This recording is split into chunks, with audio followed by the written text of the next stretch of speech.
आज हम सूर्यकांत त्रिपाठी निराला जी द्वारा लिखी गई कविता बादल राग की व्याख्या करेंगे।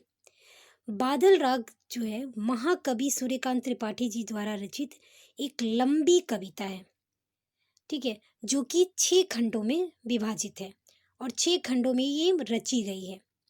ये कविता निराला जी के काव्य संग्रह परिमल से संकलित है।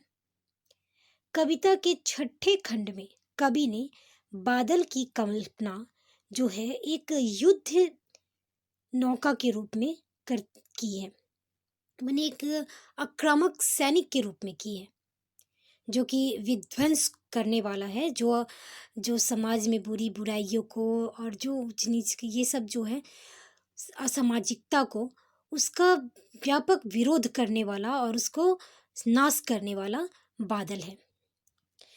कविता में कवि ने जो है इस अपने शब्दों के द्वारा यह व्यक्त करने का प्रयास किया है कि बालक जिस प्रकार बादल जो गरजता है और जिसके जो कड़क आवाज़ है, उसको देख के क्या होता है कि उसकी आवाज़ से, उसकी गर्जन से जो है छोटे छोटे पौधे जो है वो तो खुश होते हैं। छोटू जैसे जब भी बादल गरजते हैं, बारिश होती है, तो आप देखोगे कि क्या होता है कि अंकुरित जो भी बीज है वो अंकुरित होके फूल बनते हैं, माने बड़े होते हैं, अंकुरित हो जाते हैं। लेकिन उसी बादल के जो गर्जना है और तेज जो गड़गड़ाहट है और जो बौछारें हैं, उससे क्या है कि बड़े बड़े पेड़ों के जो है वो नाश हो जाते हैं। तो इस कविता में जो है कवि ने इसी जो समाज में फैली जो है शोषित वर्गों की और जो है उच्च वर्ग जो है, जो पूंजीवादी जो वर्ग हैं, उन सब पे कटाक्ष करते हुए अपना सब जो पंक्ति को लिखा है। तो शुरू करते हैं।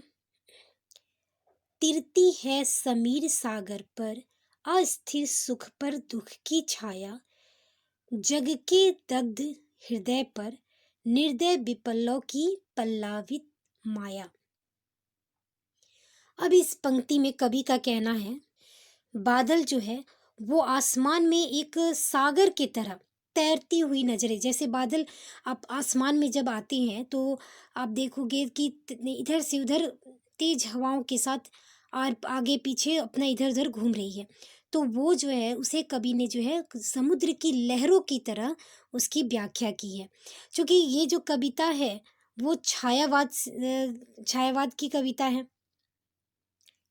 छायावाद कविता की मुख्य विशेषता ये रही है कि इनमें जो है शब्दों का सीधे अर्थ में प्रयोग नहीं किया गया है। शब्दों का जो है प्रतीकात्मक रूप में प्रयोग किया जाता है, जैसे शब्दों को बयां करके और किसी पे कटाक्ष जो है वो किया जाता है। जैसे जिस विषय पे बताया जा रहा उसका जो है उससे संबंध न हो के उसकी दूसरी बात दूसरे को बताते हुए उस पे उसकी उपेक्षा करते हुए या फिर उसके बारे में विस्तार से बताते हुए लिखा गया है। तो ये छायावाद की मुख्य विशेषता रही थी, जिससे कि शब्दों का जो अर्थ है वो प्रतीकात्मक रूप में किया जाता था। कविता में जो सामाजिक विषमता है, समाज में फैली अराजकता, फिर शोषित वर्ग और पूंजीवाद में जो अंतर है, इन सब को कवि ने जो है बादल के जरिए एक क्रांति का आह्वान किया है और उन पर जो है पूंजीवादी जो वर्ग है उस पर इस बादल के रूप में उस पर कुठाराघात करने का प्रयास किया है। जिस तरह की किसी भी परेशानी या तकलीफ या फिर किसी आघात से छोटे वर्ग के लोगों को ज़्यादा परेशानी नहीं होती है और ना ही उसे ज़्यादा डर होता है। डर तो उस पूंजीवादी वर्ग को होता है जो कि उस शोषित वर्गों को अपनी जोर से, अपनी ताकत से दबाते आए हैं और उनका जो है हक छीनते आए हैं। तो इस कविता में बादल जो है उस क्रांतिकारी के रूप में प्रतीत किया है कवि ने, और उस क्रांतिकारी को, उस आंदोलनकारी को जो है वो पूंजीवादी वर्ग पर प्रहार करने के उद्देश्य से इस कविता का संग्रह किया है। कवि में ने लिखा है कि जग में दग्ध हृदय पर निर्दय विपल्लव की पल्लावित माया। मतलब जो है संसार में, पूरे संसार में ये जो बादल गरज रहा है, वो किसी एक जगह के लिए नहीं, किसी एक चीज के लिए नहीं, वो पूरी संसार में अपनी जो है विकराल रूप को दिखा के उन्हें ये आह्वान करता है, उस पूंजीवादी वर्ग को, उच्च वर्ग को ये आह्वानित करता है कि तुम अब सतर्क हो जाओ। ठीक है। घन भेरी गर्जन से सगल सुप्त अंकुर उर्मे पृथ्वी के, आशाओं से नवजीवन की ऊंचा कर सिर, ताक रहे हैं ये विपल्लव के बादल। फिर बार बार गर्जन, वर्षण है मूसलाधार, हृदय थाम लेता संसार, सुन सुन घोर ब्रज हुंकार। असती पात के सईत उन्नत, सत सत वीर, छत विछत हत अचल शरीर, गगन स्पर्शी स्पर्धा धीर, हंसते हैं छोटे पौधे लघुदा भार, सस्य अपार हिल हिल खिल खिल, हाथ हिलाते तुझे बुलाते।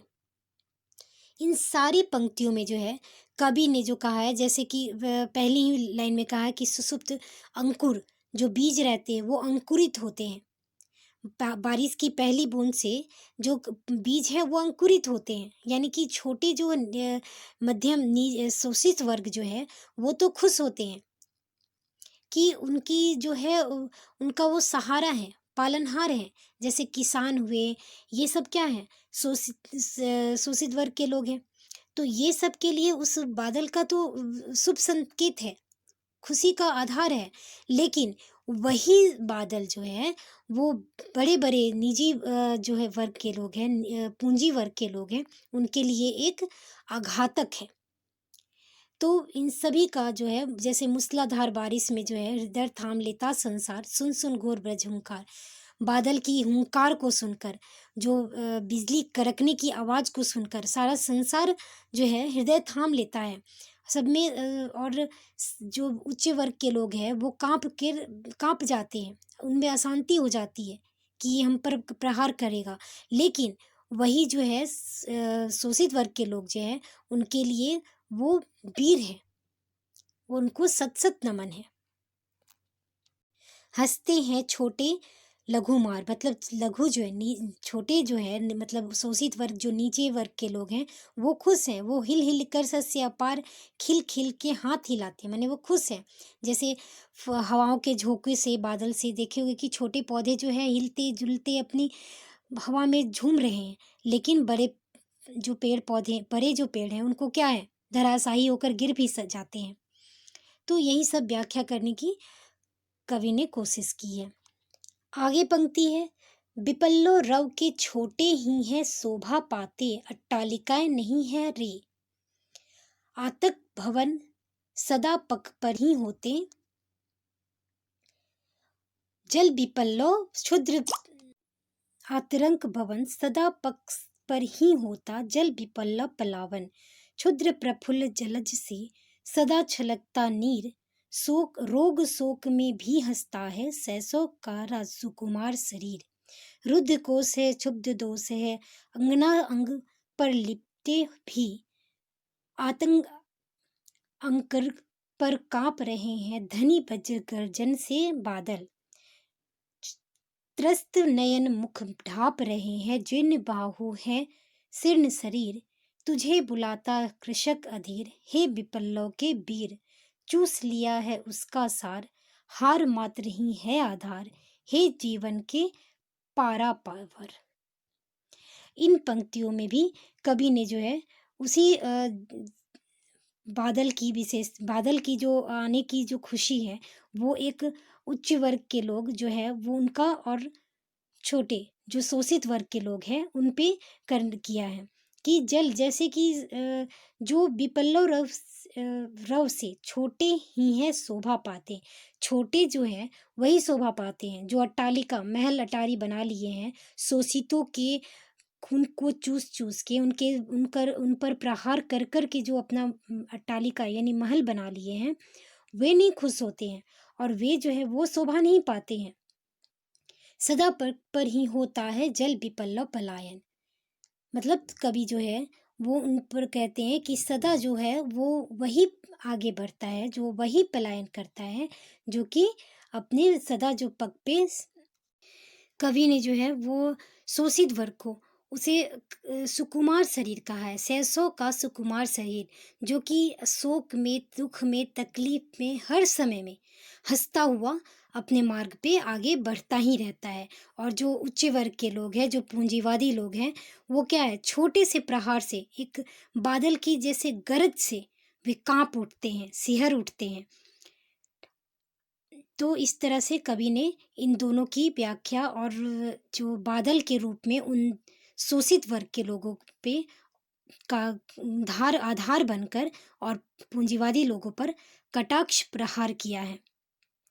शस्त्र नयन मुख ढांप रहे हैं, जीर्ण बाहु है शीर्ण शरीर, तुझे बुलाता कृषक अधीर, हे विपल्लों के वीर। अब कवि कहते हैं कि हे विपल्लों के वीर, हे बादल, तुम्हें वो कृषक जो है, अधीर कृषक है जो है, जो तुम्हारी उम्मीद पे, तुम्हारे आश्रय पर अपनी उम्मीद लेके बैठे हैं, वे तुम्हें पुकार रहे हैं, तुम आ जाओ। चूस लिया है उसका सार, हार मात्र ही रहा है आधार, हे जीवन के पारावर। मतलब कह रहे हैं कि जिसका हार मास चूस लिया है, वो पूंजीवादी लोग को व्यंग कर रहे हैं कि उन लोगों ने जिस शोषित वर्ग को, जो कृषक वर्ग का जो सब कुछ हार मास। तो इस तरह से कवि ने जो है बादल राग में एक पालनहार बनकर, एक क्रांतिकारी के रूप में आकर और शोषित वर्गों को, उस पूंजीवादी लोगों पर प्रहार करने का आधार बनाकर इस कविता की रचना की है। तो इसी के साथ ये कविता हमारा समाप्त होता है। अगर आपको ये वीडियो अच्छा लगा तो लाइक करें, शेयर करें और सब्सक्राइब ज़रूर करें। धन्यवाद।